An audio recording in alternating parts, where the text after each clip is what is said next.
जय हिंद साथियों, स्वागत है आपका self study classes Vishwamit Jain YouTube channel और दोस्तों ऐप में। दोस्तों बहुत सारे स्टूडेंट को ऐप डाउनलोड नहीं करते बन रहा है या फिर कर भी लिया है तो कोर्स भी नहीं देख पा रहे हैं।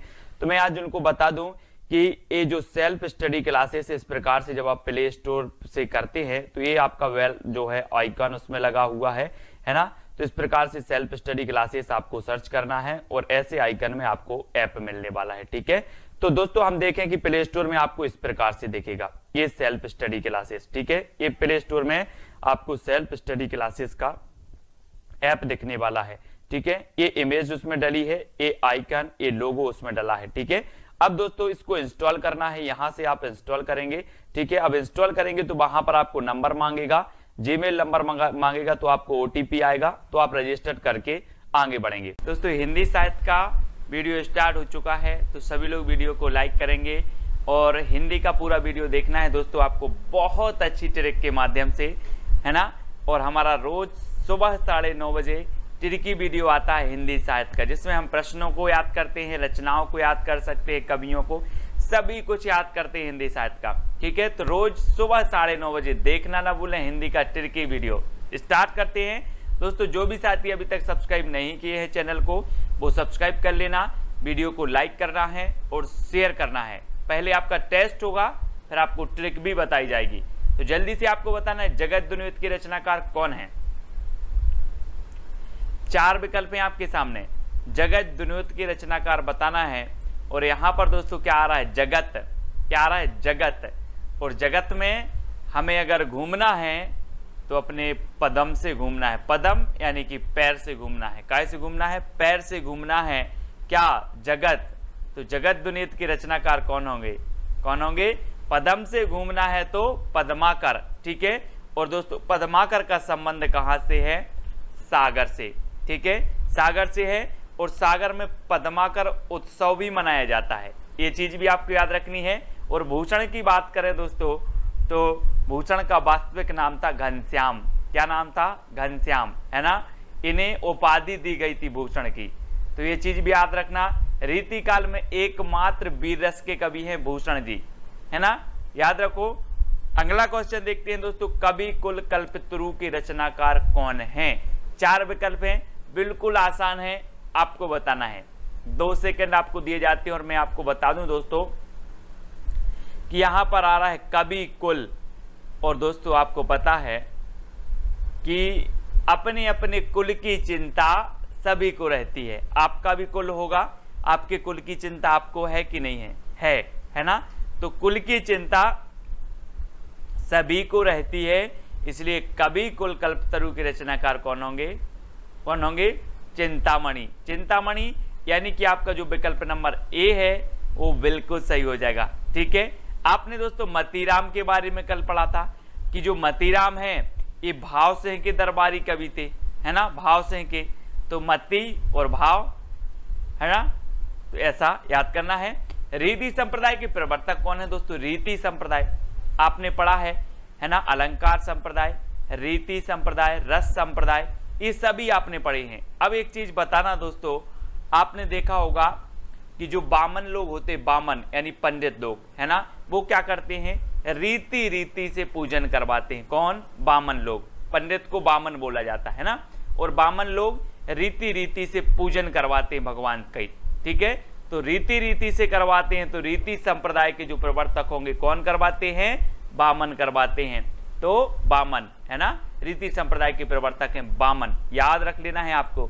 ठीक है, और भामह जो है ये अलंकार संप्रदाय के प्रवर्तक हैं। ठीक है, वक्रोक्ति संप्रदाय के कुंतक हैं, है ना, ये चीज आपको याद रखनी है। अगला क्वेश्चन देखेंगे दोस्तों, रीति काल को श्रृंगार काल किसने कहा है। अब दोस्तों एक चीज बताना कि श्रृंगार अपने भारत में ही किया जाता है कि पूरे विश्व में किया जाता है, जल्दी बताओ। कि भारत अकेले के लोग कर लेते हैं श्रृंगार, तो दोस्तों श्रृंगार तो पूरे विश्व के लोग करते हैं। तो रीति काल को श्रृंगार काल कौन कहेगा, कौन कहेगा, श्रृंगार पूरे विश्व के लोग करते हैं, तो विश्वनाथ प्रसाद। कौन कहेगा, विश्वनाथ प्रसाद, है ना। और अलंकार काल कौन कहेगा, अलंकृत काल, तो कहेगा कौन, मिश्र बंधु, यानी कि मिश्र बंधु अलंकृत काल। और श्रृंगार काल विश्वनाथ प्रसाद। ठीक है, ये चीज आपको याद रखनी है दोस्तों। भाव विलास के रचनाकार कौन है?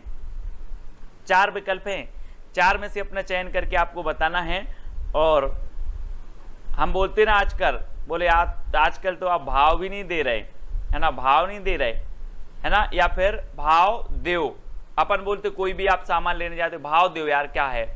तो भाव विलास के रचनाकार कौन होंगे? देव कवि। ठीक है, कौन होंगे?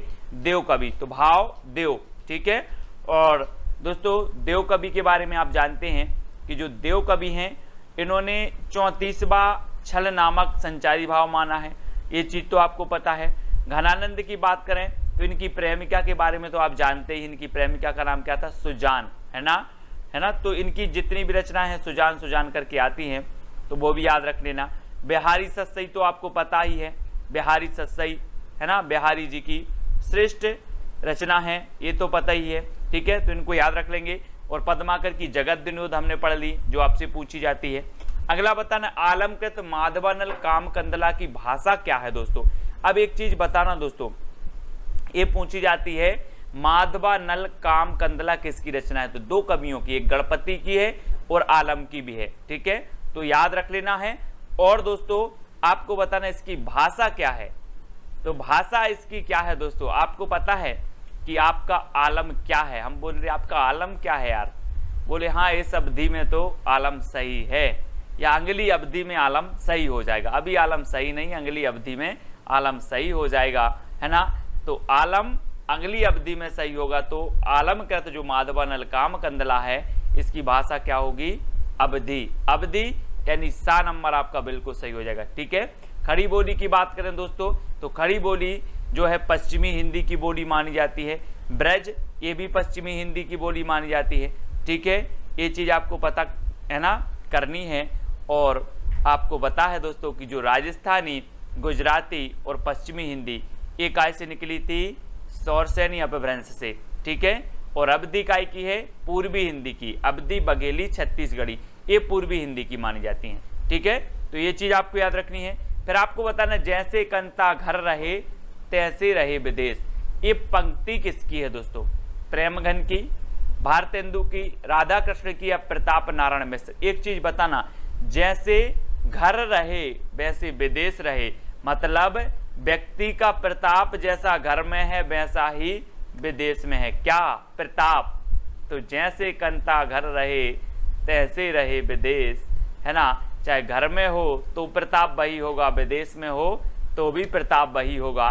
तो प्रताप नारायण मिश्र, ये इनकी पंक्ति है, याद रख लेना। जैसे कंता घर रहे तैसे रहे विदेश, प्रताप नारायण मिश्र। ठीक है, अगला बताना है दोस्तों आपको, हिंदी साहित्य में महाप्राण शब्द किसके लिए प्रयोग किया जाता है? 4 विकल्प हैं दोस्तों, बहुत ही बढ़िया है ना। और आपको पता है क्रांतिकारी कवि भी इन्हें कहा जाता है ना। और छंद मुक्त रचना इनकी एक जूही की कली है। ठीक है, और सबसे ज्यादा विरोध हुआ तो वो इन्हीं का हुआ है। और महाप्राण कहा जाता है किसे? निराला को। अब दोस्तों एक बताना, प्राण हो तो ठीक है, बात मान ले प्राण, लेकिन महाप्राण तो कोई निराला व्यक्ति ही होगा जिसे महाप्राण कहा जाएगा, कि सामान्य ऐसा ही व्यक्ति को कह दिया जाएगा? नहीं, कोई निराला व्यक्ति है, और वो है सूर्यकांत त्रिपाठी निराला, छायावाद के आधार स्तंभ। ठीक है, जूही की कली इनकी प्रथम छंद मुक्त रचना मानी जाती है। महावीर प्रसाद द्विवेदी ने सरस्वती पत्रिका में प्रकाशित करने से मना कर दिया था जूही की कली को। और दोस्तों बाद में ये रचना इतनी प्रसिद्ध हुई कि निराला जी की प्रसिद्धि का कारण बनी जूही की कली। ठीक है, याद रख लेना है। महावीर प्रसाद द्विवेदी की संपत्ति शास्त्र आपको याद रख लेना। 1903 में ये सरस्वती के संपादक बने, 1920 तक ये रहे। ठीक है, द्विवेदी जी के नाम पर द्विवेदी युग का नाम भी पड़ा, ये चीज भी आपको याद रखना। गया प्रसाद शुक्ल स्नेही की बात करें तो इनका जो उपनाम है वो क्या है? त्रिशूल। त्रिशूल इनका उपनाम है, गया प्रसाद शुक्ल स्नेही। ठीक है, इनको याद रखेंगे। और मैत्री शरण गुप्त तो आपको पता ही है दोस्तों, है ना। भारत भारती इनकी श्रेष्ठ रचना मानी जाती है। और दोस्तों इन्हें राष्ट्र कवि भी कहा जाता है। अगला बताना, कोर्ट मार्शल नाटक के रचनाकार कौन है? Court martial. अब एक चीज बताना दोस्तों कि अगर आपका कोई मुकदमा चल रहा है तो आप यहीं देश के कोर्ट में जाओगे कि विदेश जाओगे? स्वदेश जाओगे कि विदेश जाओगे कोर्ट में? आपका मामला यहीं चलेगा ना स्वदेश के कोर्ट में, तो कोर्ट मार्शल स्वदेश दीपक, है ना, कोर्ट मार्शल स्वदेश दीपक, क्योंकि हमें स्वदेश के कोर्ट में जाना है, विदेश के कोर्ट में नहीं जाना। यानी कि आपका जो 1 नंबर है वो बिल्कुल सही हो जाएगा। ठीक है, एक रचना पूछी जाती है जो दोस्तों विजय तेंदुलकर जी की, कौन सी? सखाराम बाइंडर। मैंने आपको याद करवाई थी, कैसे याद करवाई थी, कैसे याद करवाई थी कि जो विजय तेंदुलकर से हमें याद आ जाता सचिन तेंदुलकर, है ना। और सचिन तेंदुलकर जब टीम में खेलते थे तो सभी से सखा भाव, सखा जैसा प्रेम करते थे, है ना, सखा जैसे रहते थे। तो सखा बाइंडर विजय तेंदुलकर। ठीक है, ये चीज आपको याद रखनी है। कोर्ट मार्शल तो याद हो गई आपको, स्वदेश दीपक। ठीक है, अगला बताना दोस्तों, बकरी नाटक के रचनाकार कौन है? बकरी, बकरियां रहती ना जो अपने गांव में आपने देखी बकरियां, है ना, तो बकरी नाटक के कौन है?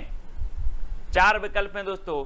और कितनी बकरी हैं पूरे देश में, इसका आपको कैसे पता चलेगा? कैसे पता चलेगा? जब चलेगा जब इनका सर्वे होगा। क्या होगा? सर्वे होगा। तो बकरी का सर्वे करवाना है, तो बकरी नाटक की रचयिता कौन होंगे? सर्वेश्वर दयाल सक्सेना। ठीक है, आधे अधूरे रचना जो है वो किसकी है? मोहन राकेश की है, आधे अधूरे, है ना। हबीब तनवीर की कौन सी है? चरणदास चोर। चरणदास चोर इनकी बहुत ही प्रसिद्ध है, कई बार पूछी गई है। ठीक है, चरणदास चोर, ये याद रख लेना है। और बकरी नाटक किसका है? तो सर्वेश्वर दयाल सक्सेना जी का है। ठीक है, अगला बताना दोस्तों, छल क्षण बोले कण मुस्काए, ये इसके रचनाकार कौन है? धर्मवीर भारती जी हैं, महादेवी वर्मा है, कन्हैया लाल मिश्र प्रभाकर हैं, या फिर नामवार से हैं। तो 2 सेकंड में आप अपने उत्तर का चयन करेंगे और आपका बिल्कुल सही आंसर होगा कि अगर आपको कन्हैया जी के दर्शन हो जाएं या फिर आपके आंगन में कन्हैया जी आ जाएं, कन्हैया जी, तो क्षण बोले कण मुस्काए, है ना। कण कण क्या करने लगेगा? मुस्काने लगेगा। अगर कन्हैया जी आ जाएं तो कण कण मुस्काने लगेगा। तो क्षण बोले कण मुस्काएं, क्योंकि कन्हैया आ गए। तो कन्हैया लाल मिश्र प्रभाकर की रचना है क्षण बोले कण मुस्काए। ठीक है, बात कर लेते हैं महादेवी वर्मा जी की। मैंने आपको कई बार बताया है, महादेवी वर्मा जी को यामा के लिए एकमात्र ऐसी कवित्री थी जिन्हें ज्ञानपीठ पुरस्कार किसी रचना के लिए ज्ञानपीठ पुरस्कार मिला, है ना। तो याद रख लेना है, ऐसा भी क्वेश्चन पूछा जाता है कि हिंदी साहित्य में ऐसी कौन सी एकमात्र कवित्री हैं जिन्हें किसी रचना के लिए ज्ञानपीठ पुरस्कार मिला, तो वो महादेवी वर्मा ही है। ठीक है, ये चीज भी याद रखनी है दोस्तों। निबंध कृति आलोक पर्व के रचनाकार कौन है? आलोक पर्व बताना है। 4 विकल्प हैं और 4 में से उत्तर बताना है और आपका बिल्कुल सही आंसर क्या हो जाएगा दोस्तों? एक चीज बताना कि हमारे देश में कितने पर्व हैं, गिन के बताओ। तो दोस्तों आपने कहा सर देश की बात है, तो हमारे देश में हम नहीं गिन पाएंगे कितने पर्व हैं, वो तो हजारों पर्व हैं। कितने पर्व हैं? हजारों पर्व हैं। तो आलोक पर्व के जो रचनाकार होंगे वो कौन होंगे? हजारों पर्व हैं तो हजारी प्रसाद द्विवेदी। ठीक है ना, याद रख लेना है। श्रेष्ठ साहित्यकार हैं दोस्तों हिंदी साहित्य के। हिंदी साहित्य के आदिकाल को इन्होंने आदिकाल कहा, है ना। हिंदी साहित्य की भूमिका इनकी रचना है हिंदी साहित्य का आदिकाल, हिंदी साहित्य का उद्भव एवं विकास। ठीक है, और दोस्तों एक इनकी रचना पूछी जाती है, मैंने आपको याद करवाई थी, अशोक के फूल। ठीक है, अशोक के फूल इन्हीं की रचना है, द्विवेदी जी की, है ना। और आलोक पर्व भी है। इनका हजारी नाम है, मतलब 1000 से आपको याद रख लेना है। ठीक है, 1000 से इनकी बहुत सारी रचनाएं याद हो जाती हैं। जैसे आलोक पर्व हमारे देश में 1000 हैं, तो हजारी प्रसाद द्विवेदी। अशोक के फूल, तो अशोक के फूल, भाई अशोक का फूल है तो अशोक में एक फूल तो फूलेगा नहीं, हजारों फूल फूलेंगे, तो अशोक के फूल हजारी प्रसाद द्विवेदी। ठीक है, इस प्रकार से हम याद रखते हैं, है ना। अगला आपको बताना है दोस्तों, आधुनिक हिंदी साहित्य की सर्वाधिक लोकप्रिय विधा कौन सी है? सर्वाधिक लोकप्रिय विधा बताना है ना। विभिन्न प्रकार की काव्य विधाएं होती हैं दोस्तों, कहानी विधा है, उपन्यास विधा है, नाटक विधा है, कविता विधा है, कुछ मुख्य विधाएं होती हैं, कुछ गौण विधा होती हैं, है ना। लेकिन यहाँ पर आपको बताना है कि जो सर्वाधिक प्रसिद्ध विधा है वो कौन सी है। तो याद रखना वो कौन सी विधा है? कहानी विधा। कौन सी है? कहानी। आप किसी को भी कहानी सुनाओ वो मंत्र मुग्ध हो जाता है ना। तो हिंदी साहित्य की सबसे प्रसिद्ध जो विधा मानी जाती है वो कहानी विधा मानी जाती है। और अगला क्वेश्चन आपको बताना है, प्रेमचंद का वास्तविक नाम क्या था। कल हमने प्रेमचंद के बारे में पढ़ा था दोस्तों कि इनके उपन्यास हैं सेवा सदन, कर्म भूमि, गबन, निर्मला, है ना, गोदान, ये सारी की सारी इनकी रचना है। और इनका एक जो रचना है, एक कौन सा, मंगलसूत्र। मंगलसूत्र इनका अधूरा उपन्यास माना जाता है, अधूरा उपन्यास मंगलसूत्र प्रेमचंद जी का। और दोस्तों इनका जो वास्तविक नाम था वो क्या था, क्या था? प्रेमचंद जी ने कहा कि धन का मुझे क्या करना है, धन का मुझे क्या करना है, मुझे तो प्रेम मिलता रहे। तो धनपत राय इनका नाम था। क्या नाम था? इनका वास्तविक नाम था धनपत राय, है ना। और जब इनकी सोजे वतन अंग्रेजी सरकार द्वारा जब्त हो गई तो फिर दोस्तों एक किस नाम से लिखने लगे थे? नवाब राय नाम से, है ना, नवाब राय। तो ये चीज भी आपको याद रखनी है, नवाब राय, है ना, नवाब राय नाम से ये लिखते थे। लेकिन जब इनकी वो सोजे वतन जब्त हो गई थी तो ये प्रेमचंद नाम से लिखने लगे थे ना। दया प्रकाश नारायण द्वारा ये नाम दिया गया था प्रेमचंद, ऐसा है, ठीक है, तो याद रखना है। अगला बताना है, मनोविश्लेषणवादी कहानीकार हैं तो कौन है। ये क्वेश्चन हमेशा पूछा जाता है दोस्तों, मनोविश्लेषणवादी कहानीकार बताना है। तो एक चीज बताना दोस्तों कि आपने देखा होगा, कहा क्या देखा होगा, इस संसार के बहुत सारे लोग क्या करते हैं, जोश में आ जाते हैं। कैसे आ जाते हैं? जोश में आ जाते हैं। बोले जिस संसार के जितने लोग जोश में आते हैं उनका मनोविश्लेषण करो, क्यों आते हैं ये जोश में, क्यों आते हैं ये जोश में, इनका मनोविश्लेषण करो। तो ईलाचंद्र जोशी, ईलाचंद्र जोशी ये मनोविश्लेषणवादी कवि माने जाते हैं, कहानीकार माने जाते हैं। यानी कि जो आ नंबर है वो आपका बिल्कुल सही हो जाएगा, ठीक है, ये चीज आपको याद रखनी है। और आपने कल पढ़ा था अपनी खबर, अपनी खबर आत्मकथा किसकी है? तो अपनी खबर किन्हें नहीं रहती? उग्र लोगों के लिए नहीं रहती, उग्र, है ना, तो उग्र। तो पांडे बेचन शर्मा की आत्मकथा का नाम है अपनी खबर, ये अपन ने कल पढ़ा था, तो इसको भी अपन याद रख लेंगे। अगला बताना दोस्तों, पीली छतरी वाली लड़की, ये आपको बतानी है। तो कल अपन ने पढ़ा था पीली आंधी, कल अपन ने क्या पढ़ लिया था? पीली आंधी। और पीली आंधी कहां पर आती है? खेतन में आती है, खेतन में, है ना, खेतन में। तो प्रभा खेतान, प्रभा खेतान की पीली आंधी पढ़ ली थी। अब पीली छतरी वाली लड़की के रचनाकार बताना है। अब एक चीज बताना दोस्तों कि पीली छतरी वाली लड़की, और जब दोस्तों सूर्य का उदय होता है, सूर्य का क्या होता है? उदय होता है, तो आपको नहीं लगता है ऐसा कि जैसे पीला पीला दिख रहा हो, है ना, जैसे पीली एक छतरी निकल रही हो, पीली पीली छतरी निकल रही हो, है ना। तो पीली छतरी वाली लड़की का क्या हो रहा है? उदय हो रहा है। तो उदय प्रकाश, ठीक है, उदय प्रकाश याद रख लेना, उदय प्रकाश, पीली छतरी वाली लड़की, इसके रचनाकार है उदय प्रकाश, ठीक है। बी नंबर आपका बिल्कुल सही हो जाएगा, है ना। और कवियों का कवि कहा जाता है दोस्तों शमशेर बहादुर को। कैसे? शमशेर बहादुर को कहा जाता है कवियों का कवि, है ना, याद रख लेना। और कैन का कवि कहा जाता है केदारनाथ अग्रवाल को, केदारनाथ अग्रवाल को, ठीक है, ये चीज भी याद रखनी है। और शमशेर बहादुर को कवियों का कवि कहा जाता है। अगला बताना, शैतान मंडली की रचनाकार कौन है? शैतान मंडली। अब आपको बताना है दोस्तों कि जो शैतान मंडली रहती है, अगर इनको रोका जाए तो ये बेचैन रहते हैं शैतानी करने के लिए, बहुत बेचैन रहती हैं। शैतान मंडली शैतानी करने के लिए क्या रहती है? बेचैन रहती है। तो शैतान मंडली की रचनाकार कौन होंगे? कौन होंगे? बेचैन शर्मा उग्र, है ना, कौन होंगे? बेचैन रहती है तो बेचैन शर्मा उग्र। शैतान मंडली शैतानी करने के लिए क्या रहती है? बेचैन रहती है, तो बेचैन शर्मा उग्र इसके रचनाकार हो जाएंगे, है ना। एक तांबे के कीड़े करके रचना है दोस्तों, तांबे के कीड़े, तांबे के कीड़े, है ना, ये किसकी है? भुवनेश्वर कुमार की है। ये भी आपको याद रख लेना है। तांबे के कीड़ों से क्या बनाना है? भवन बनाना है, भवन, तो भुवनेश्वर, है ना। और इनकी रचना तो आपको पता ही है, तमस, ठीक है, भीष्म साहनी की एक रचना है तमस, जो हमेशा पूछी जाती है, इनको भी याद रखनी है। अगला बताना दोस्तों, नदी के द्वीप के रचनाकार कौन है? तो 4 विकल्प हैं। और नदी के द्वीप आपने कई बार पढ़ी है कि नदी में कितने द्वीप हैं? अग्गे, अग्गे, है ना, तो नदी के द्वीप अग्गे, ठीक है, याद रखना। पंत को तो आपको पता है दोस्तों, इन्होंने प्रगतिवाद को क्या कहा? युग की वाणी कहा, प्रगतिवाद। इनकी एक रचना है युग वाणी, किसकी? पंत जी की। और इन्होंने प्रगतिवाद को कहा था युग की वाणी। कभी आपसे क्वेश्चन पूछा जाए कि प्रगतिवाद को युग की वाणी किसने कहा, तो युगवाणी कहा पंत जी ने।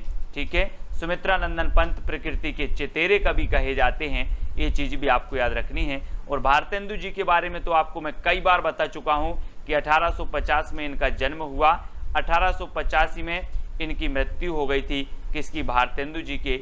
इनके नाम पर जो प्रथम युग का नाम पड़ा आधुनिक काल के, वो क्या पड़ा है ना? भारतेंदु। अमृतलाल लांगर की एक रचना बहुत ही प्रसिद्ध है दोस्तों, खंजन नयन। खंजन नयन कई बार पूछी जाती है, अमृतलाल लांगर की है। ठीक है, अगला क्वेश्चन आपको बताना, प्लेग की चुड़ैल कहानी किसकी है?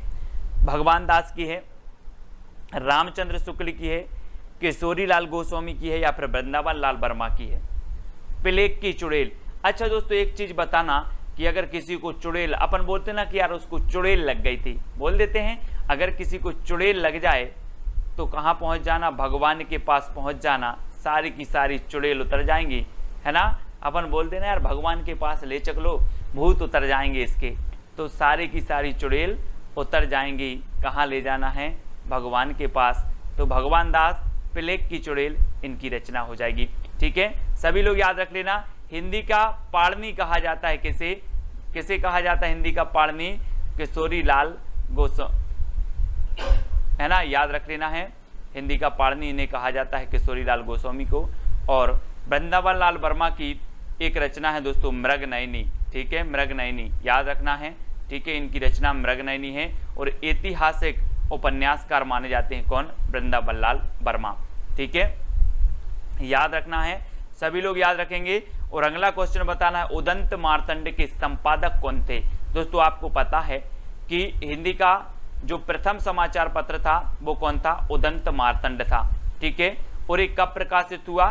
तो ये प्रकाशित हुआ 1826 में। ठीक है, कहाँ से प्रकाशित हुआ? तो ये हुआ कलकत्ता से। कहाँ से प्रकाशित हुआ? कलकत्ता से। ठीक है, और ये कैसा था? तो ये साप्ताहिक था, याद रख लेना, ये साप्ताहिक था, ये याद रखना। अगर आपसे पूछा जाए हिंदी का प्रथम साप्ताहिक समाचार पत्र कौन था, तो आप बताना उदंत मार्तंड। हिंदी का प्रथम समाचार पत्र कौन था, तो आप बताना उदंत मार्तंड। ठीक है, इसके संपादक कौन थे? तो जुगल किशोर थे। ठीक है, क्योंकि किशोर लोग क्या करते हैं? उदंत करते हैं, उदंड, है ना? उदंड होते हैं किशोर लोग। कैसे होते हैं? उदंड। तो उदंत मार्तंड के जो संपादक थे वो कौन थे? जुगल किशोर। ये चीज 1826 में आपकी एक क्या निकली? उदंत मार्तंड निकला। फिर दोस्तों एक पत्रिका निकली थी, कौन सी? बंगदूत। आपको पता होगा बंगदूत। कहां से बंगदूत निकली थी? कब निकली थी ये? 1829 में निकली थी बंगदूत।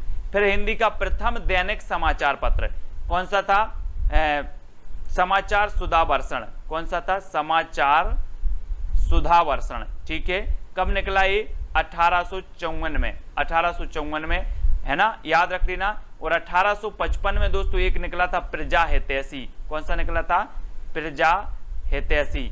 ठीक है, ये किसका था? 1855 में इसके संपादक कौन थे? राजा लक्ष्मण सेन, है ना?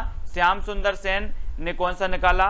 इनका निकाला समाचार सुधावर्षण, हिंदी का प्रथम दैनिक समाचार पत्र 1854 में। ठीक है, बंगदूत पत्रिका राजा राम मोहन राय ने 1829 में, जुगल किशोर ने 1826 में जो है उदंत मार्तंड ये संपादक बने, है ना?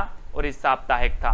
तो ये सारे के सारे आपको याद रख लेना है, ये भी आपके समाचार पत्र भी पूछ लिए जाते। ठीक है, अब दोस्तों आपकी चैलेंज की बारी है। आपको 4 विकल्प दिए जाते हैं, 4 में से एक का चयन करना है ना? आपको बताना है क्या भूलूं क्या याद करूं, किस विधा की रचना है। ठीक है, ये आपका चैलेंज प्रश्न है। सभी लोग कमेंट में लिखेंगे और इसके बारे में और भी लिखेंगे दोस्तों कि ये किसकी रचना है ना? और ये आत्मकथा है, जीवनी है, क्या है, ये चीज आपको बतानी है। अगर आत्मकथा है तो किसकी है, कितने खंडों में विभक्त है, ये चीज भी आपको बतानी है। तो विस्तृत जितना आप लिख सको उतना आपको लिखना है। और कल का एक प्रश्न जो आपको चैलेंज प्रश्न दिया था कि महावीर प्रसाद द्विवेदी सरस्वती पत्रिका के संपादक कब बने, तो बहुत सारे लोगों ने उत्तर बताया। अच्छा लगा, मैंने सारे के सारे कमेंट देखे कि 1903 में ये सरस्वती पत्रिका के संपादक बने थे और 1920 तक ये संपादक रहे, है ना? और सरस्वती पत्रिका की जब भी बात आती है कि इसके संस्थापक कौन थे, तो संस्थापक जो थे दोस्तों वो कौन थे? चिंतामणि घोष। ठीक है, प्रथम संपादक कौन के? श्याम सुंदर थे। और 1900 ईस्वी में प्रकाशित हुई थी कौन सी? सरस्वती पत्रिका। ठीक है, ये चीज आपको याद रखनी है। अब जो भी साथी टेलीग्राम ग्रुप से नहीं जुड़े हैं वो टेलीग्राम ग्रुप से जुड़ जाएंगे। टेलीग्राम ग्रुप से जुड़ने के लिए आपको क्या करना है?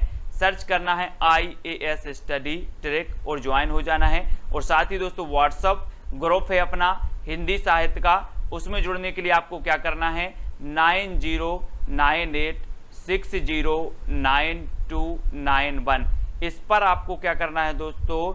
मैसेज करना है। आपको हिंदी साहित्य ग्रुप की लिंक मिल जाएगी, तो आप ज्वाइन हो जाना। ठीक है, सभी लोग वीडियो को लाइक करेंगे। वीडियो कैसा लगा कमेंट के माध्यम से आपको जरूर बताना है। 2 लाइन आपकी मोटिवेट की रहेंगी। ठीक है, वीडियो को लाइक करके शेयर अवश्य करें। आज के वीडियो के लिए बस इतना ही। जय हिंद। दोस्तों बहुत सारे स्टूडेंट को ऐप डाउनलोड नहीं करते बन रहा है, या फिर कर भी लिया है तो कोर्स भी नहीं देख पा रहे हैं। तो मैं आज उनको बता दूं कि ये जो सेल्फ स्टडी क्लासेस इस प्रकार से जब आप प्ले स्टोर से करते हैं तो ये आपका वेल जो है आइकन उसमें लगा हुआ है ना। तो इस प्रकार से सेल्फ स्टडी क्लासेस आपको सर्च करना है और ऐसे आइकन में आपको ऐप मिलने वाला है। ठीक है, तो दोस्तों हम देखें कि प्ले स्टोर में आपको इस प्रकार से दिखेगा ये सेल्फ स्टडी क्लासेस। ठीक है, ये प्ले स्टोर में आपको सेल्फ स्टडी क्लासेस का ऐप दिखने वाला है। ठीक है, ये इमेज उसमें डली है, ये आइकन, ये लोगो उसमें डला है। ठीक है, अब दोस्तों इसको इंस्टॉल करना है। यहां से आप इंस्टॉल करेंगे। ठीक है, अब इंस्टॉल करेंगे तो वहां पर आपको नंबर मांगेगा, जीमेल नंबर मांगेगा, तो आपको OTP आएगा, तो आप रजिस्टर करके आगे बढ़ेंगे।